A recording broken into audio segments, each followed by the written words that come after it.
Hi everybody, this evening I thought we could have a look at the poem Remains by Simon Armitage.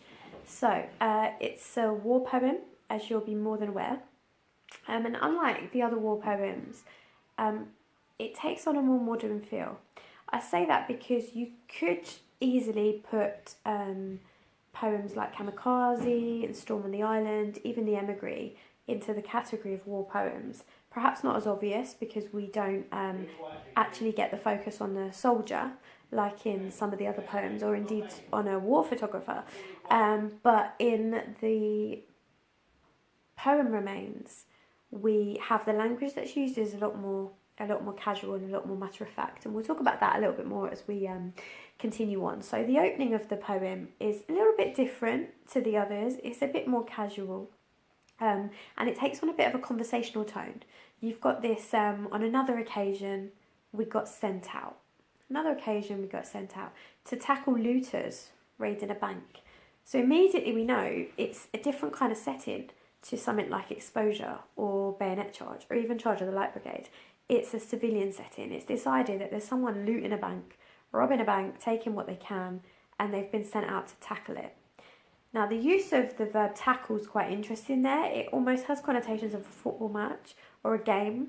And the whole feel of the poem, to me, it does kind of have that almost Call of Duty feel. The idea that war is kind of nothing more than a computer game for our children. That's a quote there from the late politician Tony Benn. This idea that we're so desensitized from war these days. And I think that the first half of that poem supports this idea of desensitization. The language that's used in terms of how Armitage presents the realities of war and the trauma of war. And listening to him speak, you can have a little look for it on YouTube. Armitage spoke at the Poetry Live event, and he talked about this poem was based on him meeting a young soldier who'd served recently, and remembered this vivid image of shooting someone and feeling as though he could see broad daylight on the other side. That horrific image stayed with him. So another occasion, we get sent out. Now, the whole idea of it being another occasion, again, it adds to the idea that this wasn't a big deal. This wasn't a hugely traumatic event on its own. It's one of many. On another occasion, this happened. And we almost get more from what's not said there. It's this idea that we get to see how traumatic this has been for him, but at the same time, we also get the information that this is just one of many on another occasion. So the idea of tackling, he talks about one of his mates legging it. One of my mates legged it up the road, and he talks about a body on the ground, sort of inside out. Someone tossing, quite casual term, just to toss something, tossing his guts back into his body. So the first half of the poem, I would say, uses that casual, laid-back language to perhaps reflect this laid-back approach to conflict and to war and to killing when you're there. When you're there on enemy ground. On another occasion, this happened. And the language that he uses really reflects this idea that myself and somebody else and somebody else, all three of them open fire. Three of a kind, he says. Three of a kind, let him fly. Think about that for a minute as an image, let him fly. Three of a kind, all let him fly, this loss of control. And I swear, again, you've got that colloquial language, that casual language. When Armitage recites it, he does it, his accent stands out quite a lot. On another occasion, we get sent out, this idea. But, you can hear it in any voice that you choose to. And I kind of hear it in that South London, I swear down. I swear, I see every round as it rips through his life. That aggressive imagery, broad daylight on the other side. You could even hear it in a voice that almost makes it sound cool. They're all there, I swear. One of my mates tosses his guts back into his body and he's carted off. Again, so casual, he's carted off in the back of a lorry. End of story. Except not really. And there's quite interesting because there's a turning point. I know with most of the poems that I've looked at so far, I've said look at the opening, look at the ending. But I think with this poem, it's like first half, second half. he talks about, it's kind of first half in the war zone, and that in itself is kind of split into two. He talks about his blood shadow as a metaphor. His blood shadow stays on the street, and I walk right over it week after week. He's there, he's on patrol, he's remembering, but he's still in that environment where it's quite matter of fact and it's quite casual. So we have the Volta, a Volta being a change in mood, a change in tone, end of story, except not really. And I think in the second half of the poem takes on a bit of a different tone. That casual language, letting fly, one of my mates, legging it, I swear, that goes.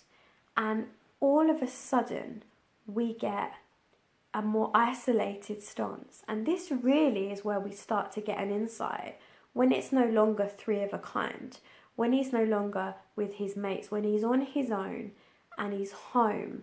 The language that's used is very different, and it talks of that kind of haunting, the trauma, the flashbacks. He says, sleep, dream. He talks about this guy bursting again through the doors of the bank. It's playing on his mind in his sleep, in his dreams. Everywhere he goes, he talks about the drink and the drugs. The drink and the drugs won't flush him out. This idea that he can't get rid of this image. Now, the repetition in the poem, which I know you would have picked up on, you would have gone through with your teacher, if I'm your teacher, gone through with me, this whole idea of probably armed, possibly not. And it's quite subtle. It's repeated, probably armed, possibly not. The possibly not, again, adding to this idea of a conscience. Okay, end of story, except not really. The story hasn't ended because he's reliving it. He's reliving it every day.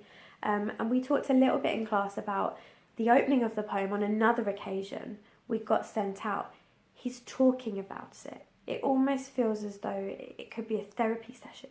It could be something that's been set up in order to help him to talk about it. And again, of course, if we go then to the ending, he talks about this dead person. He's not somebody, a body that's just been left in a foreign land. He uses the term here and now. Down to the metal, here and now. His bloody life in my bloody hands. And this image of having blood on your hands, the guilt that he's carrying, he's living it over and over. He's drinking, he's taking drugs. He can't cope with what he's seen, what he's been through. Structurally, the image of blood is revisited. In the first half of the poem, it's the blood shadow.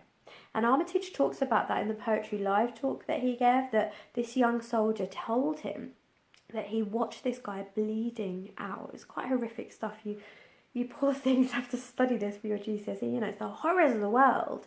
But the beauty of it is that it's social commentary. It's getting you to think about what's going on in the world, and you're getting someone's perspective on it.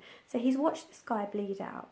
And of course, when the body's gone in the back of a lorry, what's left is this blood shadow, as he calls it. It's a metaphor. But this blood outline, which will remind him of what he's done. And the idea that probably armed, but there's that possibility that he wasn't. And that will play on his mind. And again, that blood image is the image that Armitage leaves us with there at the end of the poem. So it's different to the other war poems. And I actually think it's so versatile, this poem. You realistically could get away with comparing it to another war poem completely of your choosing. If you're looking at Charge of the Light Brigade, we get this idea. On another occasion, we got sent out. And of course, in Charge of the Light Brigade themselves, they're sent out by Lord Cardigan. There's been a blunder, there's been an error. It's this idea that they're sent to their deaths. They're sent to the Valley of Death. Now, in Remains, the soldier's not sent to his death, but he's sent out on a mission to cause someone else's death. Now, in Charge of the Light Brigade, you get this whole idea of theirs not to make reply. Theirs not to question why. Theirs but to do and die. Whereas in Remains, it's this idea of theirs but to do and kill. Die if that's what's required of you, but it's that following instructions. So I'll do a separate video looking more deeply at Charge of the Light Brigade, at the whole fact it was written in the Victorian era, that sense of duty, that sense of not questioning. Whereas in Remains, he does his duty, he carries it out, but actually his was to reason why, his maybe not to make reply, but it's playing on his mind and he's trying to reason over what he's done and he's trying to get over the trauma of it. You could compare it to Exposure. Exposure definitely explores the traumas of war, the traumas of being on the front line. Armitage makes reference to this man being the image of agony. Now, Owen also uses the idea of agony. He talks about the barbed wire looking like twitching agonies, that, you know, blowing in the wind, like twitching agonies of men among its brambles. So the image of agony is used by both poets there. You could link it to Kamikaze. This idea that actually on another occasion we got sent out. Well, it's not an obvious comparison to make, but the Kamikaze pilot in Kamikaze was also sent out. He was sent out on a mission. Now, unlike in Remains, his mission was to do and die, a bit like Charge of the Light Brigade. There's so many links between these poems. His mission was to do and die. He didn't fulfill his mission, and he came home and he was completely shunned for that. But the common ground, I think you could argue, is that in both scenarios, somebody comes back from war completely changed. In Remains, we have this idea: the drink, the drugs won't flush out the trauma he's been through. And it's just one of many. It's another occasion. Whereas in Kamikaze, when he comes home, it's the shame and the dishonour that he has brought on his family.